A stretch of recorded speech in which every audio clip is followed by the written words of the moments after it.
Hello students, I am Praveen Jangid और आज के इस वीडियो में बेटा मोटिवेशन की एक और थ्योरी के बारे में डिस्कस करेंगे जिसका नाम है बेटा विलियम ऑची की जैड थ्योरी। मोटिवेशंस की जितने भी थ्योरीज हैं उनमें सबसे बेहतर थ्योरी मानी जाती है बेटा। तो चलिए बेटा आज इसी के बारे में पढ़ लेते हैं। बेटा जैड थ्योरी को हम डिटेल से पढ़ें उससे पहले बेटा हम विलियम ऑची के बारे में कुछ इन्फॉर्मेशन जुटा लेते हैं। तो इसमें फर्स्ट पॉइंट है बेटा professor William G Ouchi was an American management practitioner. बेटा प्रोफेसर विलियम जी ऑची जो थे वो बेटा अमेरिकन मैनेजमेंट प्रैक्टिशनर थे। सेकंड है he was the author of the book theory Z how American business can meet the Japanese challenge. बेटा वो अपनी एक बुक के लेखक भी थे और उस बुक का नाम था बेटा theory Z how American business can meet the Japanese challenge. तो बेटा ये इतना लंबा जो नाम है वो एक बुक का है जो कि विलियम जी ऑची ने लिखी थी। थर्ड है बेटा this book was published in 1981 और इस बुक का प्रकाशन या इस बुक को 1981 में छापा गया था बेटा। फोर्थ है in this book Ouchi mentioned all the management practices used in the companies of USA and Japan. बेटा इस बुक में ऑची ने यूएसए और जापान में जो मैनेजमेंट प्रैक्टिसेस यूज में ली जाती है, मतलब किसी भी ऑर्गेनाइजेशन में बेहतर तरीके से मैनेजमेंट कैसे अप्लाई किया जाए, तो ऐसी ही बेटा मैनेजमेंट ट्रिक्स के बारे में उस बुक में ऑची ने मेंशन किया था। फिफ्थ है Z theory is a hybrid management system applied in America and Japan. तो बेटा इस थ्योरी में अमेरिका और जापान में एक ऑर्गेनाइजेशन को कैसे मैनेज किया जाता है उन सभी बातों के बारे में बताया गया है। और अब बात कर लेते हैं बेटा बिना किसी देरी के ऐसे 6 मोटिवेटिंग फैक्टर्स के बारे में जो कि विलियम ऑची ने अपनी जैड थ्योरी में बताया था। तो बेटा इसमें फर्स्ट जो मोटिवेटिंग फैक्टर है किसी भी एम्प्लॉय के लिए जो कि एक ऑर्गेनाइजेशन में काम करता है वो है बेटा life time employment. Theory JAD suggests that an organization should try to provide a lifetime employment to its employees. तो बेटा थ्योरी जेड आपको ये सजेस्ट करती है कि किसी भी ऑर्गेनाइजेशन को ये कोशिश करनी चाहिए कि जब भी वो किसी भी एम्प्लॉय को अपने यहाँ पर नौकरी दे रहा है तो बेटा वो एम्प्लॉय उस ऑर्गेनाइजेशन में परमानेंट काम करता रहे, मतलब उसको जो जॉब ऑफर किया जा रहा है वो लाइफ टाइम के लिए हो। The organization should avoid retrenchment and lay off. और बेटा ऑर्गेनाइजेशन को ये कोशिश करनी चाहिए कि वो अपने ऑर्गेनाइजेशन में एम्प्लॉयज को लेकर किसी भी प्रकार का रिट्रेंचमेंट या ले ऑफ न करें। बेटा रिट्रेंचमेंट और ले ऑफ दोनों को बोलते हैं छटनी करना। कभी कभार बेटा ऑर्गेनाइजेशन में जो लॉस है वो बहुत ज्यादा हो रहे होते हैं तो फिर ऑर्गेनाइजेशन क्या करता है जो अपने एम्प्लॉयज है उनकी छटनी करना शुरू कर देता है और इस तरह से बेटा जिन एम्प्लॉयज की उन्होंने छटनी की है वो बाकी टाइम के लिए बेरोजगार बैठे रहते हैं। In Japan, once the worker is selected, the companies don't terminate them even when there is continuous loss. और बेटा जहां तक हम जापान की बात करें ना तो जापान में क्या होता है बेटा एक बार यदि किसी एम्प्लॉय को सेलेक्ट कर लिया जाता है तो फिर उसके बाद में बेटा वो जो ऑर्गेनाइजेशन है या जो कंपनी है उसको वो टर्मिनेट नहीं करती है, मतलब जॉब से बाहर नहीं निकालती है, चाहे उस कंपनी को कितना ही लगातार लॉस क्यों ना हो रहा हो। और ऐसा करने से बेटा this makes the employees loyal and devoted towards the company. और इस तरह से बेटा क्या होता है कि जो एम्प्लॉय है उसके मन में आपकी कंपनी को लेकर वफादारी जागती है, वो आपकी कंपनी में बड़ा समर्पित होकर काम करना शुरू कर देगा। अगर बेटा हम अपने इंडिया में जो काम करने वाली कंपनीज है उनके बारे में बात करें ना तो बेटा यहाँ तो ऐसा पॉसिबल है ही नहीं। यदि कंपनी को थोड़ा सा भी नुकसान होता है ना तो वो फटाफट अपने खर्चे कम करने के लिए एम्प्लॉयज को घर भेजने की तैयारी करना शुरू कर देती है बेटा। और इसीलिए बेटा जो इंडियन एम्प्लॉयज है ना वो एक कंपनी में लगातार काम करना पसंद नहीं करते क्योंकि उनको ये पता है कि यदि मान लीजिए भविष्य में उनको उस कंपनी से कभी भी बाहर निकाला जा सकता है। और इसीलिए बेटा यहाँ के जो एम्प्लॉयज है इतने ज्यादा लॉयल यानी वफादार और समर्पित नहीं होते हैं अपनी कंपनी के प्रति। अब अगर हम सेकंड मोटिवेटिंग फैक्टर की बात करें तो वो है बेटा slow promotion. In American and Japanese companies promotion is given on the following basis.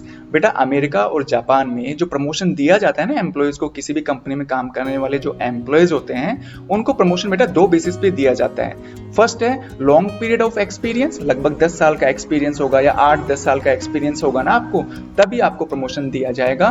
और सेकंड है बेटा how much an employee motivates and support other employees. और बेटा एम्प्लॉयज में एक खास गुण देखा जाता है कि भैया वो एम्प्लॉयज दूसरे एम्प्लॉय को कितना ज्यादा मोटिवेट कर रहा है काम करने के लिए, उसकी कितनी ज्यादा सपोर्ट या हेल्प कर रहा है। अगर ये क्वालिटीज उस एम्प्लॉय में नजर आती है तो इन 2 ही बेसिस पर बेटा उनको प्रमोशन दिया जाता है। अब आप कहोगे सर इतना लंबा काम करना पड़ता है किसी एक कंपनी में? हाँ बेटा बिल्कुल। जापान और अमेरिका में जो काम करने वाले एम्प्लॉयज होते हैं ना, एक बार यदि कंपनी में सेलेक्ट हो गए तो कंपनी वैसे भी उनको जाने नहीं देती है क्योंकि बेटा उन्हें एम्प्लॉयज की क्वालिटीज पसंद आती है, इसीलिए वो एम्प्लॉय को हायर करते हैं। और इसी तरह से एक बात और कही गई थी बेटा कि जो प्रमोशन है should not B vertical but should be horizontal. मतलब प्रमोशन जो भी दिया जाता है वो वर्टिकल बेस पे नहीं दिया जाना चाहिए, प्रमोशन हमेशा बेटा हॉरिजेंटल तरीके से ही देना चाहिए। अब ये वर्टिकल प्रमोशन और हॉरिजेंटल प्रमोशन क्या है, चलो इसको भी समझ लेते हैं। वर्टिकल प्रमोशन की तरफ हम ध्यान से देखें ना बेटा, तो देखो जैसे कोई एम्प्लॉय सुपरवाइजर के रूप में काम कर रहा है, अब कुछ साल बाद में उसका प्रमोशन होकर वो डिप्टी मैनेजर बन गया, उसके बाद में फिर वो असिस्टेंट मैनेजर बन जाता है और उसके बाद में बेटा वो मैनेजर की पोस्ट को अचीव कर लेता है, तो इसको तो बोलते हैं वर्टिकल प्रमोशन। अगर हम बात करें हॉरिजेंटल प्रमोशन की, तो सपोज करिए एक एम्प्लॉय सुपरवाइजर के रूप में काम कर रहा है, अब उसका प्रमोशन होकर वो डिपार्टमेंटल मैनेजर बन जाता है। किस डिपार्टमेंट का? सेल्स का। इसी तरह से फिर आगे प्रमोशन होता है और वो डिपार्टमेंटल मैनेजर वापस बनेगा, किसका? प्रोडक्शन डिपार्टमेंट का। और इसी तरह से बेटा आगे आने वाले कुछ वर्षों में वो डिपार्टमेंटल मैनेजर बन जाता है, लेकिन अब की बार वो कौन से डिपार्टमेंट का डिपार्टमेंटल मैनेजर बना? मार्केटिंग डिपार्टमेंट का। अब अगर बेटा आप मेरे से ये पूछो कि सर आपको वर्टिकल प्रमोशन बढ़िया लगता है या हॉरिजेंटल प्रमोशन, तो बेटा मेरे पॉइंट ऑफ व्यू से मैं हॉरिजेंटल प्रमोशन को ही प्रेफर करूंगा। कारण इसका ये है बेटा कि वर्टिकल प्रमोशन में क्या होता है, यदि एक सुपरवाइजर कुछ वर्षों बाद में मैनेजर बन जाता है तो मैनेजर की तो जिम्मेदारी सभी डिपार्टमेंट को संभालने की होती है ना, ये जितने भी डिपार्टमेंट थे ना, सेल्स, प्रोडक्शन, मार्केटिंग डिपार्टमेंट। तो बेटा सपोज करो वो सुपरवाइजर केवल डिपार्टमेंटल मैनेजर था, किसका? शुरुआत में सेल्स डिपार्टमेंट का एक मैनेजर था। अब उसका प्रमोशन होते होते वो मैनेजर बन गया, तो वो किस डिपार्टमेंट को बेहतर तरीके से संभाल सकता है? केवल सेल्स डिपार्टमेंट को। बाकी जो प्रोडक्शन और मार्केटिंग डिपार्टमेंट है उनको वो अच्छी तरह से हैंडल नहीं कर पाएगा।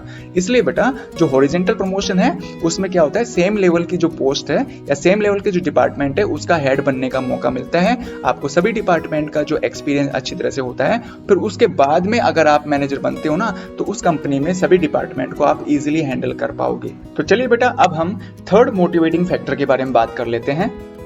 तो बेटा थर्ड मोटिवेटिंग फैक्टर है career path. In Japan emphasis is not given on special path of career. बेटा जापान में क्या होता है कि किसी भी एम्प्लॉय को इस आधार पर इंटेलिजेंट नहीं कहा जाता कि उसने एक पर्टिकुलर जॉब में कितना एक्सपीरियंस हासिल किया है। The career path should involve different function experience. बेटा किसी भी एम्प्लॉय को वहां पर इसी बेस पर प्राथमिकता दी जाती है कि उस एम्प्लॉय को अलग अलग सेक्टर में अलग अलग जॉब में कितना एक्सपीरियंस है। और इसके लिए बेटा job rotation and different training different job should apply on employees. और एक मैनेजर को कोशिश ये करनी चाहिए कि वो अपने एम्प्लॉयज को जॉब रोटेशन प्रोवाइड करवाए। जॉब रोटेशन का मतलब होता है बेटा अलग अलग डिपार्टमेंट का एक्सपीरियंस देना, and different training different job, मतलब अलग अलग जॉब के लिए अलग अलग ट्रेनिंग उनको प्रोवाइड करवाई जाए ताकि जो वहां के एम्प्लॉयज हैं अलग अलग काम को करने में माहिर हों। अब अगर हम बेटा जेड थ्योरी का फोर्थ मोटिवेटिंग फैक्टर के बारे में बात करें तो वो है humanity with employees. In Japan and USA companies the manager does not treat an employee as a machine but treat as a human being. बेटा जापान और यूएसए में काम करने वाले जो एम्प्लॉयज होते हैं तो उनके साथ में कंपनियों में क्या होता है, एक मशीन की तरह उनसे काम नहीं लिया जाता, उनके साथ में एक मानवता की तरह व्यवहार किया जाता है। मतलब अपने इंडिया की तरह नहीं है कि भैया आपको 8 घंटे आना है, 8 घंटे में गधों की तरह काम करते रहो और फिर भी आपको कोई बोनस वगैरह नहीं है, केवल सैलरी पर ही इंडियन जो एम्प्लॉयज हैं वो डिपेंड हैं। They give value to the personal feelings of employees. और बेटा वहाँ के मैनेजर जो लोग हैं, वहाँ की जो कंपनियां हैं, अपने एम्प्लॉयज की जो पर्सनल फीलिंग होती है उनको भी वैल्यू देते हैं। मतलब यदि मान लीजिए एम्प्लॉय को थकान हो रही है, उसे आराम करना है, तो ड्यूटी आवर्स में ही उसे आराम करने का मौका भी देते हैं। और यदि बेटा एम्प्लॉय ऑफिस में काम करने के दौरान बीमार हो जाता है तो बेटा ऑन द स्पॉट उसे मेडिकल फैसिलिटी प्रोवाइड करवाई जाती है। अपने इंडिया की तरह नहीं है कि हमें डायरेक्ट जो है घर पे भेज दिया जाता है, भाई घर जाओ आप छुट्टी करो। This gives strong bondation with organisation. और इस तरह से बेटा एम्प्लॉय और ऑर्गेनाइजेशन मतलब एम्प्लॉय और जो कंपनी है उनके बीच में एक स्ट्रॉन्ग बॉन्डेशन हो जाता है और जो एम्प्लॉय है उस कंपनी में रेगुलर बेसिस पे लॉन्ग टाइम तक काम करना शुरू कर देता है। इसी तरह से यदि हम फिफ्थ पॉइंट की बात करें तो वो है बेटा collective decision making. In America and Japan employees are invited to take participation in decision making with higher managers. America और जापान में क्या होता है बेटा, जो एम्प्लॉयज होते हैं ना उनको भी डिसीजन मेकिंग की प्रोसेस में इनवाइट किया जाता है। उनको भी ये कहा जाता है कि आप जो आपके हायर अथॉरिटीज है उनके साथ मिलकर डिसीजन लीजिए। और इससे क्या होता है, this will increase their commitment to finish the work on time. और इससे बेटा जो एम्प्लॉयज है वो अपने काम को टाइम पर फिनिश करने की पूरी कोशिश करेंगे, क्योंकि उन्हें पता है बेटा कि जो काम वो कर रहे हैं इस काम के रिगार्डिंग जो भी डिसीजन लिए गए थे ना उनमें वो खुद भी शामिल थे। इसी तरह से यदि हम सिक्स्थ मोटिवेटिंग फैक्टर के बारे में बात करें तो वो है बेटा human resources development. Managers should develop new skills among the employees through training, job rotation, job enlargement and job enrichment. मतलब यहाँ पे ये कहा गया है कि जो अमेरिकन और जो जापानीज कंपनीज हैं उनमें जो मैनेजर्स है ना वो हमेशा ये कोशिश करते हैं कि वो अपने एम्प्लॉयज की स्किल को डेवलप करे। अब एम्प्लॉय की स्किल को डेवलप करने के 4 तरीके हैं बेटा। फर्स्ट है ट्रेनिंग, उनको ट्रेनिंग दी जाए। सेकेंड है बेटा जॉब रोटेशन। अब जॉब रोटेशन का मतलब होता है giving different work of the same level. मान लीजिए कोई एम्प्लॉय किसी डिपार्टमेंट में काम कर रहा है तो उसको उसी के लेवल का काम दूसरे डिपार्टमेंट का भी दे दिया जाए तो इसको बोलते हैं जॉब रोटेशन। और इस तरह से बेटा उस एम्प्लॉय को दूसरे डिपार्टमेंट के काम के बारे में जानकारी भी मिल जाती है। थर्ड है बेटा जॉब एनलार्जमेंट। जॉब एनलार्जमेंट का मतलब होता है बेटा increasing the same work of the same level. तो बेटा जॉब एनलार्जमेंट में क्या होता है कि जो एम्प्लॉय है काम तो उसी डिपार्टमेंट में कर रहा है और जो भी काम कर रहा है जिस भी तरीके का वो काम करता है रेगुलर बेसिस पे उसी तरीके का काम और उसके लिए बढ़ा दिया जाता है। सपोज करिए एक एम्प्लॉय का काम है कंप्यूटर पर बैठकर डाटा एंट्री करना, जो भी इंफॉर्मेशन होती है वो कंप्यूटर में फीड करना। अब मान लीजिए अगर उसको कंप्यूटर ऑपरेटर के काम के साथ साथ उसको प्रिंटिंग का काम भी दे दिया जाए, मतलब ये है बेटा कि वो कंप्यूटर पर डाटा एंट्री का काम भी करेगा और साथ ही साथ में वो प्रिंटर से उन कागज को या उन डॉक्यूमेंट्स को निकालने का या प्रिंट करने का भी काम कर लेगा। इस तरह से क्या होता है वो अपनी एक ही जॉब से बोरियत महसूस नहीं करता है। इसी तरह से फोर्थ है बेटा जॉब एनरिचमेंट। बेटा जॉब एनरिचमेंट का मतलब होता है giving different and challenging work of different level. बेटा इसमें क्या होता है कि जो एम्प्लॉयज होता है ना उसे एक तरह से हायर लेवल पर प्रमोट किया जाता है और इसी प्रमोशन के साथ में बेटा उसकी जिम्मेदारियां भी बढ़ जाती हैं। अब उसको काम डायरेक्टली दिया नहीं जाएगा, वो काम देने के साथ साथ में बेटा उसको ये भी सोचना पड़ेगा कि मैं इस काम को समय पर पूरा कैसे करूं। उस काम के रिगार्डिंग जो प्लानिंग होती है और जो कंट्रोलिंग होती है वो सारा काम बेटा खुद ही करना पड़ता है। तो बेटा इन 4 मेथड से एक मैनेजर को अपने एम्प्लॉय की स्किल को डेवलप करना चाहिए ताकि उनको अलग अलग डिपार्टमेंट का स्किल मिले, ताकि उनको अलग अलग डिपार्टमेंट का नॉलेज मिलता रहे। और इसी तरह से बेटा जो जेड थ्योरी है और इस वीडियो का भी वो लास्ट टॉपिक जो मोटिवेटिंग फैक्टर के रूप में उभर के अपने सामने आता है वो है बेटा 7th पॉइंट और उसका नाम है बेटा informal control. There should not be strict controlling system for employees. तो बेटा जेड थ्योरी में ये स्पष्ट लिखा हुआ है कि एम्प्लॉयज के लिए कंट्रोलिंग सिस्टम ज्यादा स्ट्रिक्ट नहीं होना चाहिए। मतलब ऐसे नहीं है 24 घंटे ही जब तक एम्प्लॉयज ऑफिस में काम कर रहे हैं तो उन एम्प्लॉयज के सर पर बस मैनेजर बैठा ही रहेगा, ऐसा बिल्कुल नहीं होना चाहिए। There should be mutual trust and cooperation among the employees. और बेटा कंपनी में जितने भी एम्प्लॉयज काम करते हैं उनमें आपसी क्या होना चाहिए, विश्वास होना चाहिए और उनमें सहयोग करने की भावना होनी चाहिए। इसलिए cooperation, mutual trust and confidence should be developed by a manager in their employees.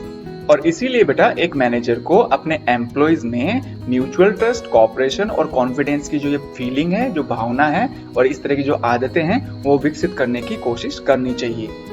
तो बेटा उम्मीद है आपको जो जेड थ्योरी है वो अच्छी तरह से समझ में आ गई होगी। बेटा यदि आपको वीडियो पसंद आ रहा है तो आप इसे लाइक करिए, अपने फ्रेंड्स में इसको शेयर करना न भूलिए और साथ ही साथ यदि आप चाहते हैं कि इस तरह के वीडियोस के नोटिफिकेशंस आपके स्क्रीन पर सबसे पहले पहुंचे तो बेटा इसके लिए आप मेरे चैनल को सब्सक्राइब कर सकते हैं। Thank you so much for giving your precious time watching this video.